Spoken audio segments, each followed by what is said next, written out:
과학 이야기 더 이상 어렵게 할 필요가 없습니다. 저희 괴짜 과학에서 쉽게 풀어드리죠.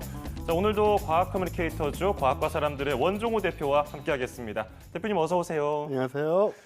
우리 세상에는 수많은 마수들이 있잖아요. 그렇죠. 라이벌. 네. 그리고 이렇게 몇 가지 살펴보면은 축구에는 메시하고 호날두가 있고, 네. 우리나라 가요계에는 남진 나훈아가 있고, 그 언제적 얘기를.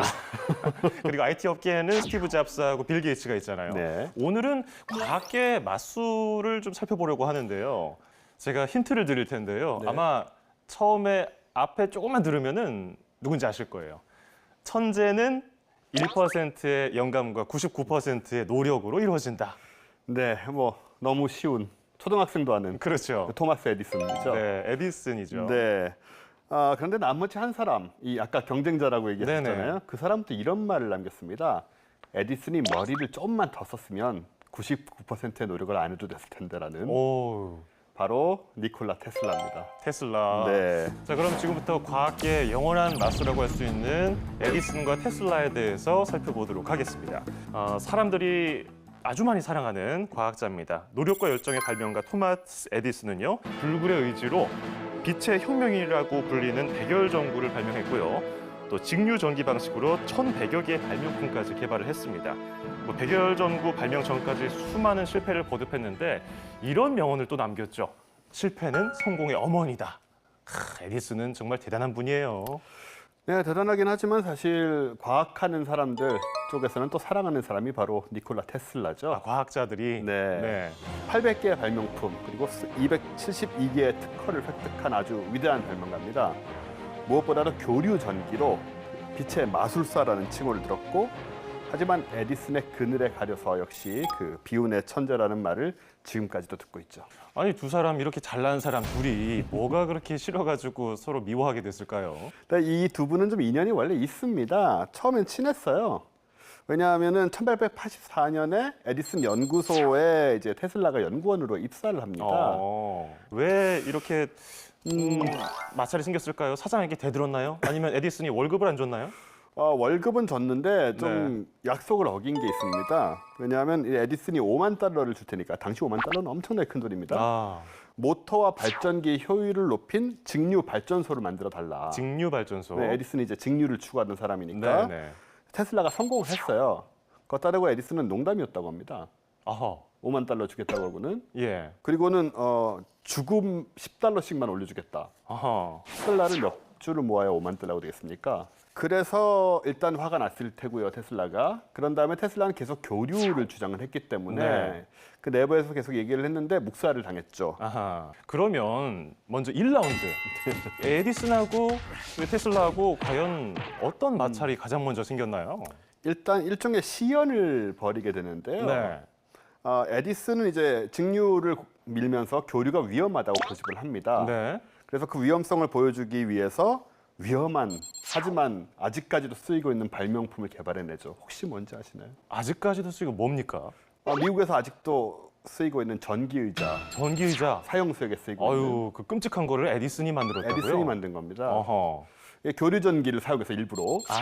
테슬라를 좀 흠집 내려는 목적이었군요. 교류 전기를 잘못 쓰면 이렇게 사람을 죽게 만든다는 그런 걸 만들고, 한편 테슬라의 경우에는 그 이미지를 역용해서 교류가 흐르는 이 전등을 얽힌 방에서 책을 읽는 그런 우아한 모습을 보여줌으로써 교류가 안전하다는 걸 또 홍보하게 됐고요. 네. 기본적으로 에디슨은 효과가 별로 없었고, 테슬라 쪽이 좀 유리한 상황으로 전개가 됐죠. 네. 어떻게 보면은 에디슨이 뭔가 강하게 밀어붙이려고 했는데 오히려 테슬라에게 한 방 먹은 1라운드였네요. 그렇다고 할 수 있습니다. 자, 그러면 2라운드. 2라운드는 조금 정정당당하게 서로 경쟁을 했나요?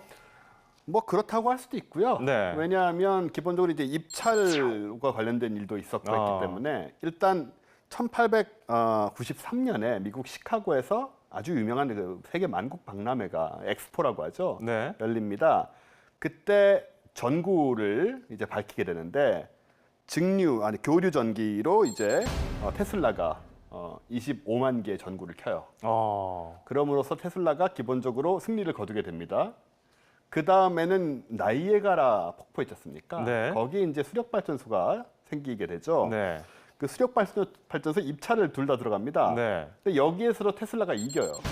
그래서 결국은 2라운드에서는 만국 박람회와 나이아가라 수력 발전이라는 굉장히 크고 또 상징적인 그런 네. 사건들에서 테슬라가 압승하는 결과가 나오죠. 그럼 3라운드는 어땠습니까? 3라운드는 이제 노벨 물리학상하고 관련이 있어요. 야, 크네요. 네. 네.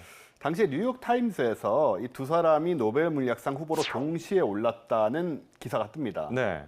사실 뉴욕 타임즈에 뜬 거니까 확실한 건 아니었죠. 하지만 당시의 활약성으로 봐서 그렇지 않겠느냐고 누구나 다 생각을 했던 상황인데, 근데 결과를 보시면 두 분 다 못 받았습니다. 왜 그랬죠? 둘 다 위대한 발명가이자 과학자인데. 네, 일단 두 사람이 서로 공동수상을 거부했어요. 아, 그러니까 같이 받기 싫다라는. 예. 특히 일설에 따르면 에디슨 쪽에서 싫어했다는 얘기가 더 이렇게 좀 알려져 있고요. 이거는 글쎄 모르겠습니다. 둘 다 못 받았는데 결과적으로는 에디슨이 이겼다고 해야 될까요? 그런가요? 이 둘의 그 대결, 그 인생에 걸친 대결에서 최후의 승자를 가리려면은 역시 인생의 마지막 노년기를 봐야 되지 않을까요? 그렇죠. 그렇게 생각을 한다면 개인의 삶으로 보면 일단 성격이 참 다르죠, 두 사람이. 네. 에디슨은 이렇게 말을 했어요. 할 수 없는 것은 발명하지 않는다. 아, 굉장히 실용적인 것을 추구했네요, 또. 테슬라는 전혀 다른 얘기를 합니다. 지식과 과학은 개인의 부를 위한 것이 아니고 인류의 복지와 윤택한 삶을 위해 쓰여야 한다는 말을 하죠.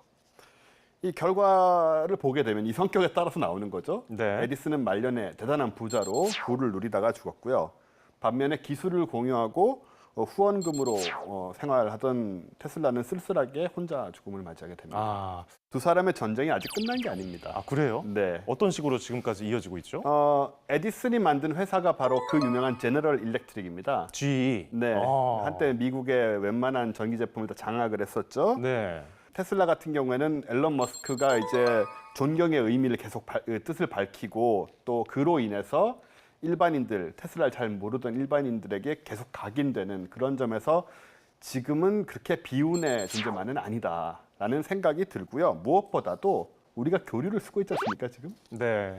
그러니까 돈을 못 벌었을지 몰라도 현실에선 교류를 쓰고 있다는 점에서 과연 패배한 것이냐, 그렇게 생각할 수 있겠죠. 오늘 에디슨과 테슬라 두 경쟁자의 사례를 들어서 우리에게 필요한 인재상은 무엇인가까지 살펴봤는데요. 자, 원종호 대표와 함께하는 괴짜과학은 다음 주에 더 재미있는 소식으로 찾아오겠습니다. 고맙습니다.